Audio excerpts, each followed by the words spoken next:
उत्तर प्रदेश आज जिस दिशा में आगे बढ़ा है, यहां पे अभी हमारे डिप्टी सीएम भी बता रहे थे, हम लोग जब आए थे हमारे पास निजी क्षेत्र के मेडिकल कॉलेज ज्यादा थे, गवर्नमेंट के कम थे।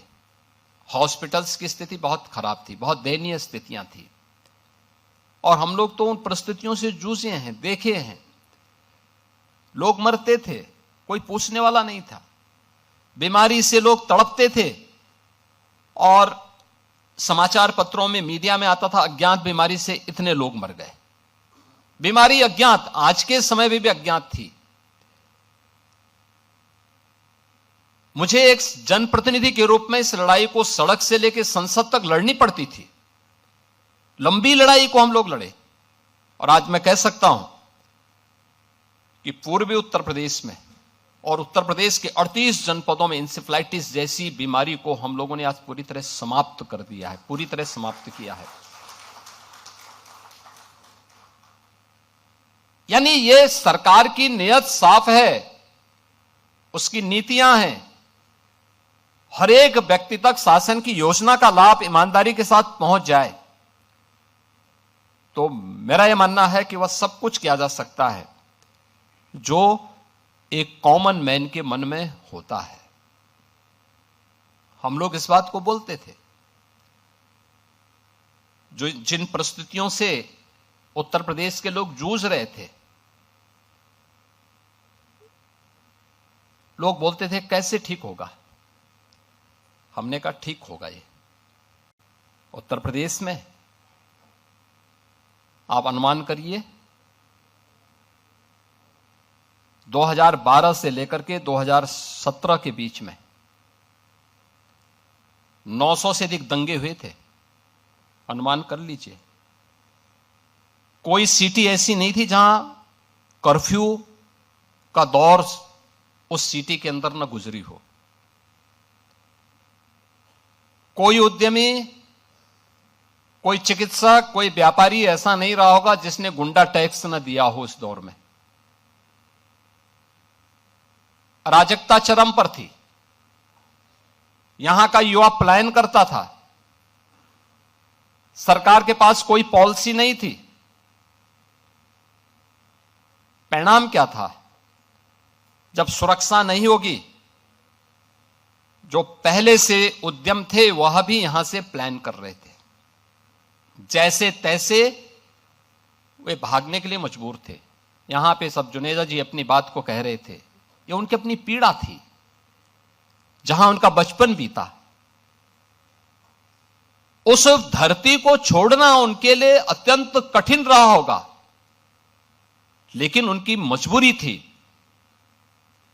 कि उन्हें अपनी सुरक्षा भी चाहिए थी। और केवल एक जुनेजा जी की बात नहीं थी, ये उत्तर प्रदेश के हर उद्यमी की, हर व्यापारी की, हर उस व्यक्ति की पीड़ा है जिसने उस दौर को देखा है, 2003 से लेकर के 2017 के बीच के उस दौर को देखा है, जब व्यापक कर्फ्यू में अपहरण के लिए यहां पर अपहरण होते थे, फिरौती वसूली करने के लिए। और उन स्थितियों में जब आदरणीय प्रधानमंत्री जी ने और हमारी पार्टी ने दायित्व मुझे उपलब्ध दिया था, तो हमें इस चुनौती का सामना भी करना था और हर एक नागरिक के मन में एक विश्वास भी पैदा करना था। स्वाभाविक रूप से यह हम पिक एंड चूज से नहीं कर सकते थे। हम लोगों ने तय किया भाई जीरो टॉलरेंस फिर सब पे बराबर लागू होगा। अगर अपना व्यक्ति भी गलत करेगा तो उसके लिए भी वही कानून लागू होगा जो एक माफिया और अपराधी के लिए लागू होगा। कोई अपना पराया नहीं होगा। और हम लोगों ने इस मामले में जब कार्रवाई प्रारंभ की, प्रयास तो किया कि कानून के दायरे में रह करके करें, लेकिन बहुत बार होता है, आप भी इस बात को समझते होंगे, भाई अगर सामने वाला व्यक्ति कानून से भयभीत नहीं है तो फिर उसको कानून के दायरे में ला करके कानून की भाषा समझाना तो फिर तात्कालिक परिस्थिति हो जाती है। बहुत बार लोग टिप्पणी करते हैं कि पुलिस ने गोली क्यों मार दी। अगर पुलिस गोली ना मारी तो क्या पुलिस गोली खाए? ये दोनों काम एक साथ नहीं चल सकते। अगर उस अपराधी को गोली चलाने की स्वतंत्रता है तो पुलिस के पास भी हमने इसलिए पिस्तौल दी है कि वह भी उसके सामने उसका मुकाबला करे। उसका प्रशिक्षण इसी बात को लेकर के हो रखा है और उसको जिस भाषा में समझे उस भाषा में उसको समझाने का काम करे। और उस भाषा में जब समझाया गया, आपने देखा होगा पिछले 9 वर्ष में बड़े बड़े पर्व और त्योहार हो रहे हैं, सारे सकुशल संपन्न हो रहे हैं, कहीं कोई शांति भंग की बात नहीं करता है, कहीं कोई अराजकता की बात नहीं करता है, कहीं कोई फिरौती की बात नहीं करता है, कहीं कोई दंगा नहीं है, कोई फसाद नहीं है, कोई गुंडा टैक्स नहीं है। आज कहीं भी इस प्रकार की स्थिति नहीं है और उत्तर प्रदेश निवेश के एक बेहतरीन गंतव्य के रूप में अपने आप को स्थापित किया है। आपने देखा होगा फैक्ट्री से लेकर फार्मेसी तक एक सीमलेस सप्लाई चेन नेटवर्क भी उत्तर प्रदेश के अंदर हम लोगों ने इस दौरान विकसित की है। और इन सभी कार्यों को देखते हुए एक बेहतरीन लैंड बैंक हमारे पास मौजूद है। आप आश्चर्य करेंगे, देखिए अभी हम लोग केवल ललितपुर से ही सटे हुए झांसी जनपद में बुंदेलखंड झांसी बुंदेलखंड रीजन में हम लोगों के पास हम बीडा नाम का एक नया इंडस्ट्रियल जोन विकसित कर रहे हैं, एक नई सिटी विकसित कर रहे हैं और इसमें एक साथ 56,000 एकड़ लैंड में ये बीडा विकसित की जा रही है।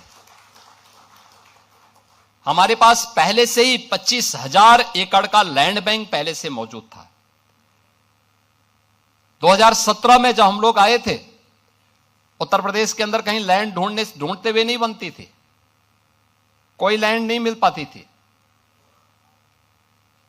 क्योंकि लैंड पर लैंड माफिया ने कब्जा कर रखा था। हमने भू माफिया टास्क फोर्स गठित की और मैंने कहा भाई 24 घंटे का समय दे रहा हूं, उत्तर प्रदेश के अंदर जिस भी सरकारी भूमि पर किसी भूमाफिया ने कब्जा किया है उसको तत्काल छोड़ दें।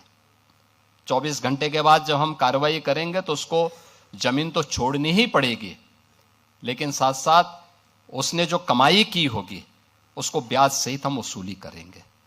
आप आश्चर्य करेंगे, 65,000 एकड़ लैंड हमारी खाली हुई थी, 65,000 एकड़ लैंड, और वो हमारा लैंड बैंक बना था।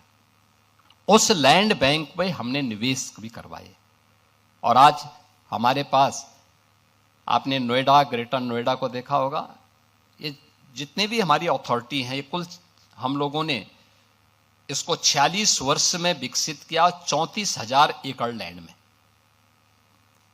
और हम बीडा को विकसित कर रहे हैं 56,000 एकड़ लैंड में, और वह भी अगले 2 वर्ष के अंदर वहां निवेश होने प्रारंभ हो जाएंगे। लैंड आवंटन हमने शुरू कर दिया, कनेक्टिविटी हमने प्रारंभ कर दी, वहां एयरपोर्ट की भी सुविधा हम देने जा रहे हैं, सारी सुविधाएं उपलब्ध करवाएंगे, सब कुछ उपलब्ध कराएंगे। और इतना अच्छा जल संसाधन आपको कहीं नहीं मिलेगा, इतनी अच्छी कनेक्टिविटी, इतना अच्छा लॉजिस्टिक की स्थिति, अन्य सभी प्रकार की सुविधाएं ये मिलना अत्यंत कठिन होगा।